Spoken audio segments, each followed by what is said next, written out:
अविनाश नाम का एक लड़का हॉस्टल में रहता था। वह अपने माँ बाप का चहेता था, इसलिए वह उसकी जिद मानकर उसे शहर पढ़ने भेज देते हैं। लेकिन वह सारा दिन सोशल मीडिया में ही टाइम पास किया करता था। उसे ऑनलाइन कमेंट करने की लत पड़ गई थी। वह किसी भी वीडियो को देखने के बाद कमेंट जरूर करता था। एक बार वह अपने हॉस्टल के कमरे में बैठकर वीडियो देख रहा था। अचानक उसके मोबाइल की स्क्रीन पर न्यूक्लियर मिसाइल लॉन्चिंग का वीडियो आ जाता है और वह वीडियो के कमेंट बॉक्स में अंदाजे से एक अल्फान्यूमेरिक कमेंट टाइप कर देता है और कुछ देर बाद वीडियो देखते देखते अविनाश सो जाता है।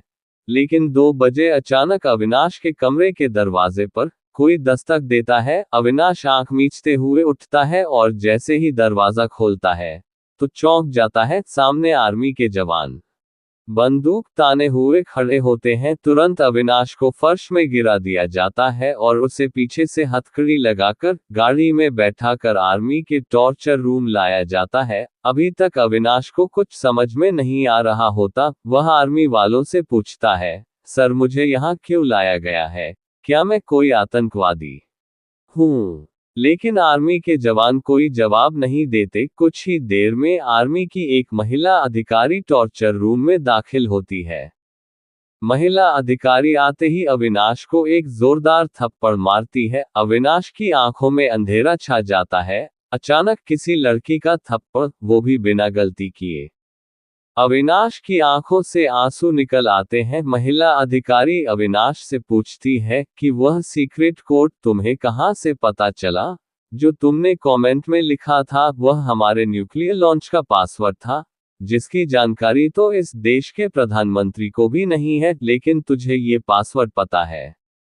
जरूर तूने हमारा सिस्टम हैक किया है। अविनाश को सारा माजरा समझ में आ जाता है। अविनाश महिला अधिकारी से कहता है, मैडम वह कोई पासवर्ड नहीं, मैंने अंदाजे से कीबोर्ड पर हाथ चलाते हुए कुछ भी टाइप कर दिया था।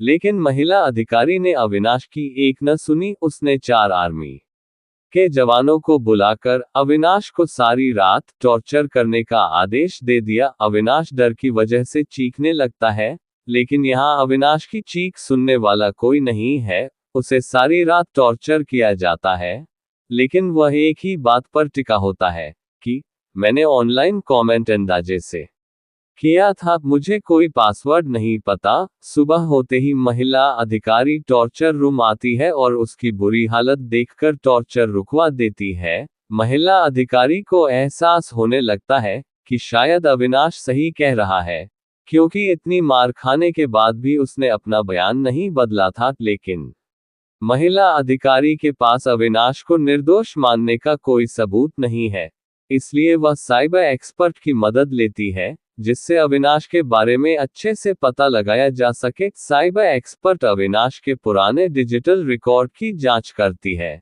जिसके अंतर्गत अविनाश के सारे ऑनलाइन कमेंट पढ़े जाते हैं। साइबर एक्सपर्ट्स को अविनाश का एक भी कमेंट देश विरोधी नहीं लगता और न ही वह किसी आतंकवादी संगठन को फॉलो भी कर रहा है। इससे ये साबित होता है कि अविनाश कोई अपराधी नहीं है। लेकिन अविनाश ने इतना सटीक पासवर्ड कैसे लिख लिया, ये बात मन में एक संदेह तो पैदा कर ही रही थी। कुछ दिनों तक अस्पताल में अविनाश का इलाज करवाया जाता है और इसके बाद उसे रिहा कर दिया जाता है। आर्मी की कैद से बाहर निकलकर अविनाश राहत की सांस लेता है। आर्मी की टीम गुप्त तरीके से अविनाश पर नजर रख रही होती है, लेकिन अविनाश निस्फिकर होकर अपने सोशल मीडिया में मसरूफ हो जाता है। कुछ दिनों के बाद आर्मी को पूरी तसल्ली हो जाती है कि अविनाश एक साधारण लड़का है, इसलिए वह उसका पीछा करना बंद कर देते हैं। 15 दिनों बाद न्यूक्लियर मिसाइल अनुसंधान केंद्र के अंदर ही